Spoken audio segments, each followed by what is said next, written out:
So I just saw Escape Room and it was dumb. Kind of what you'd expect from a Sony horror movie in the year 2019. As with films like The Possession of Hannah Grace and Slender Man, there is plenty of potential to make a really good movie out of this concept. All this movie really had to do to be good was utilize its concept. You have a movie about killer escape rooms, there is plenty of opportunity to make a great horror movie out of this.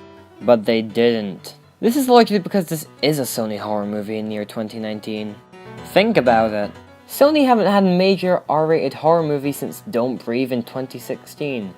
They also haven't had a good horror movie since 2016. At the very least, you'd expect Escape Room to be a little less tame.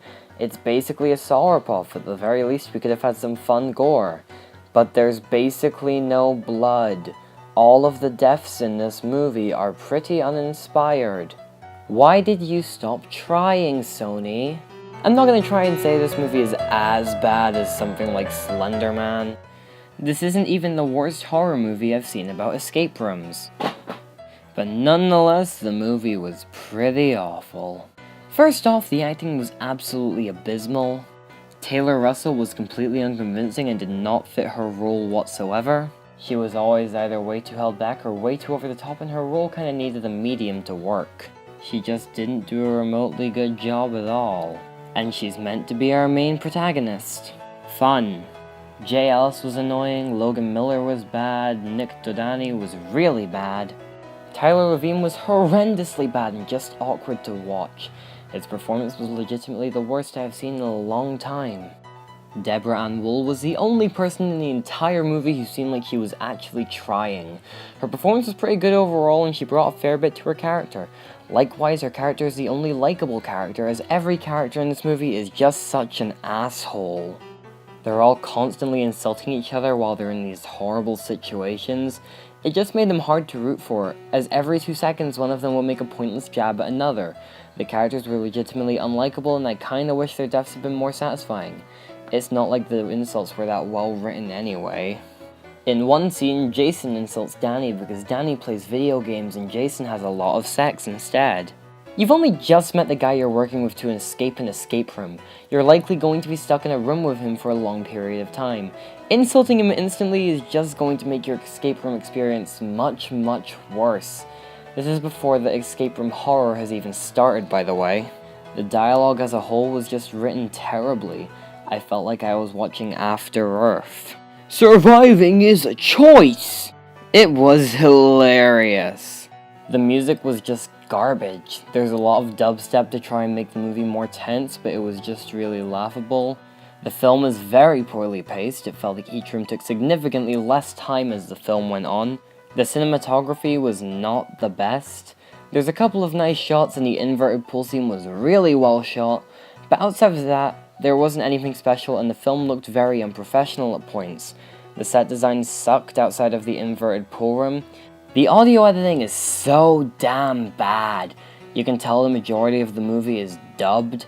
There are so many scenes where characters are just talking to themselves about things in a way that nobody speaks like. It felt like they shoved it in because they thought the film was too smart for audiences, as if the puzzles were not the easiest things ever.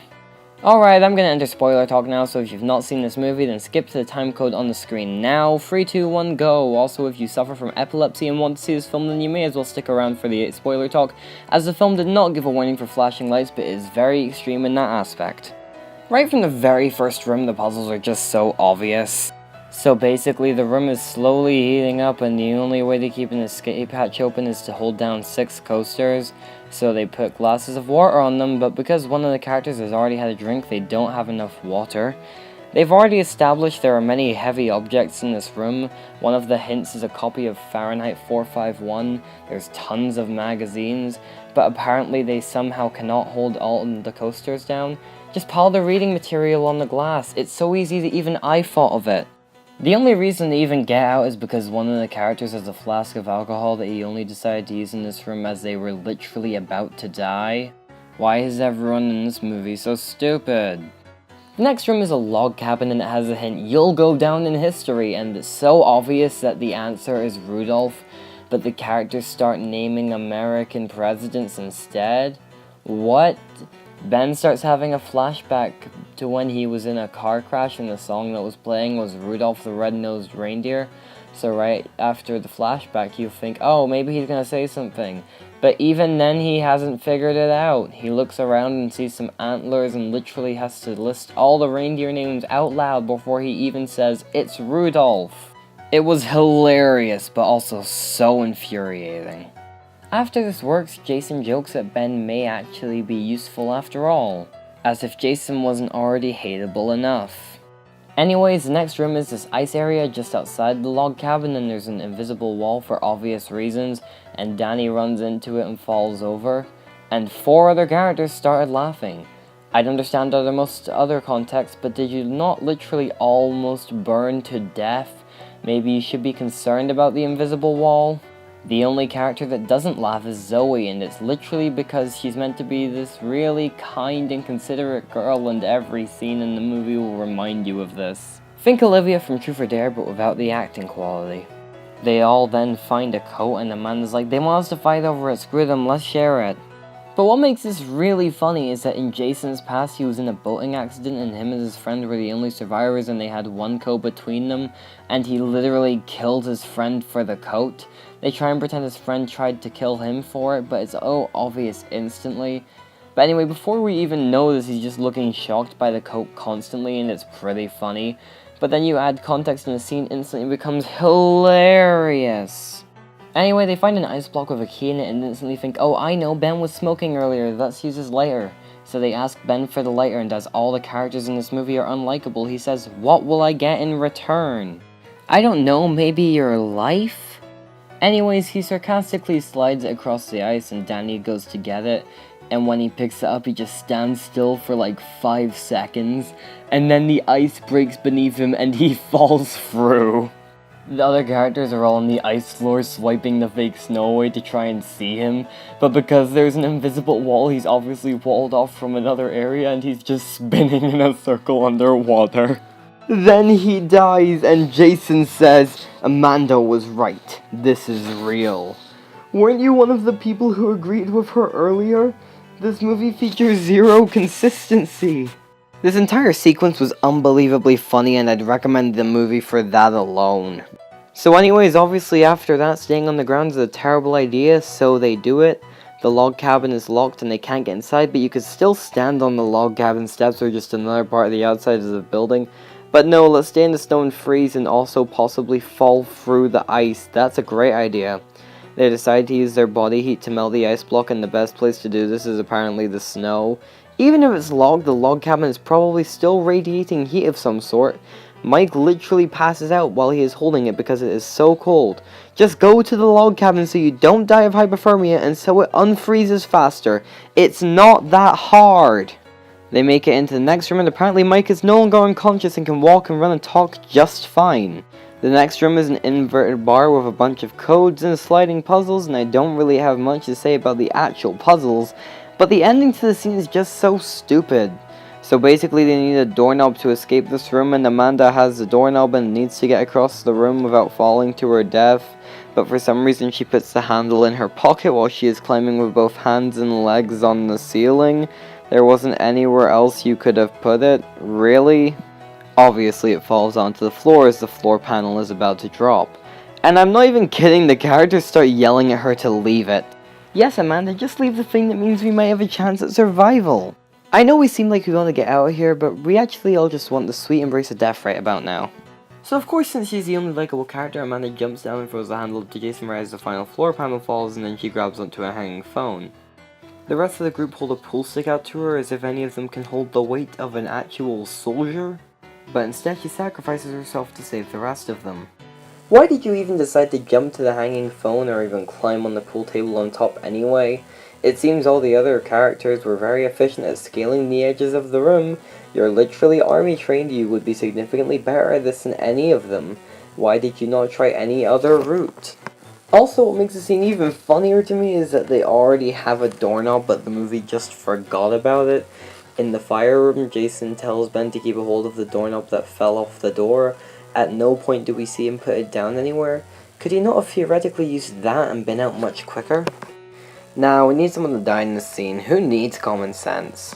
And like that, the only good actor in the movie's gone. So the remaining survivors enter the next room and instantly start fighting. Everyone is really sad about Amanda's death, but Jason's just like, nah, who cares, survival of the fittest. Yes, Mr. Businessman, I'm sure you are so much stronger than the literal soldier. Seriously, as funny as this movie is, Jason's character is literally unbearable. Anyways, his characters look around and we get twist number 1 in the movie. So basically the entire connection between the characters is that they were all the sole survivors of tragic accidents. I guess the evil escape room corporation people just knew every single detail of the accident. How did you know the exact song that was playing during Ben's car crash? Did he put it in a court statement? Zoe was in a plane crash that the movie has been obnoxiously hinting at the entire runtime, but what made it just that little bit more stupid is Jason saying, hey, I remember that you were on TV. Get it? Because earlier in the movie, Amanda says to Zoe, hey, do I recognize you from anywhere, maybe from TV or something? Wow, this movie made a connection. That means it's smart. Going back to Ben, his accident was a drunk joyride that killed his friends. In case that sounds familiar, this is the exact same backstory that one of the characters in the last Saw movie had. Same room structure as Saw 5, same character as Jigsaw, and the film as a whole just feels like a PG Saw movie. It's even got similarities to the Final Destination franchise.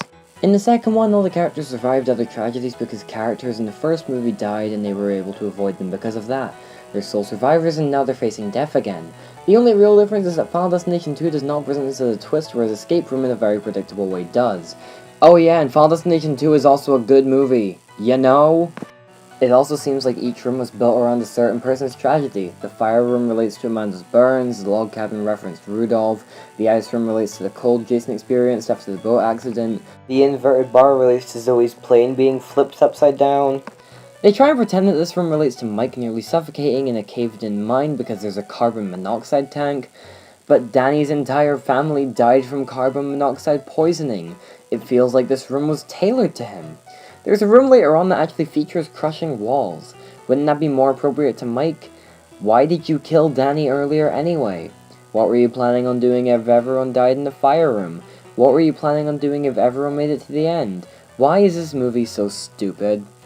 Anyway, Zoe goes insane in this scene and just starts smashing cameras, claiming she can win if she plays against their rules. Meanwhile, Jason is so incompetent that he accidentally kills Mike. They also pull that stupid cliche where one of the characters gets lightly pushed and they instantly fall over.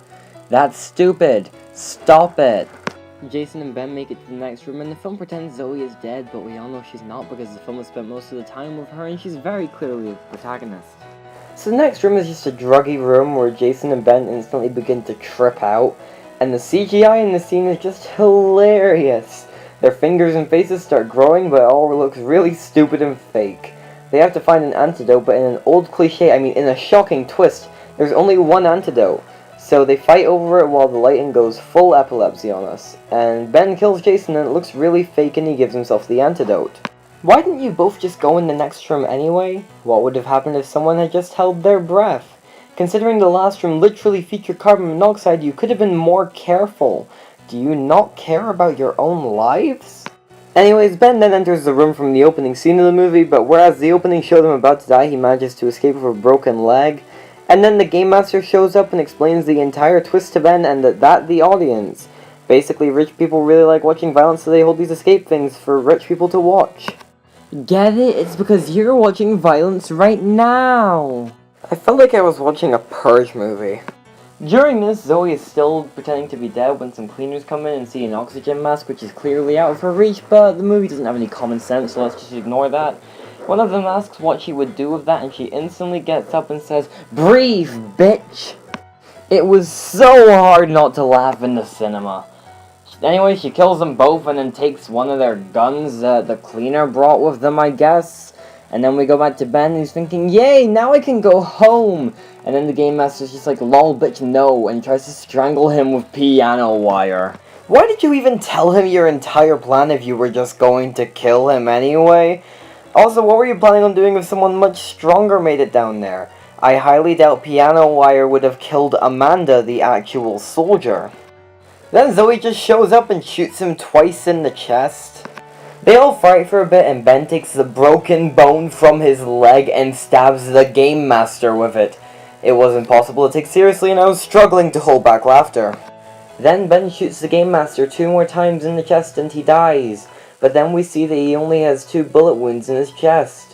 Why are you like this, movie?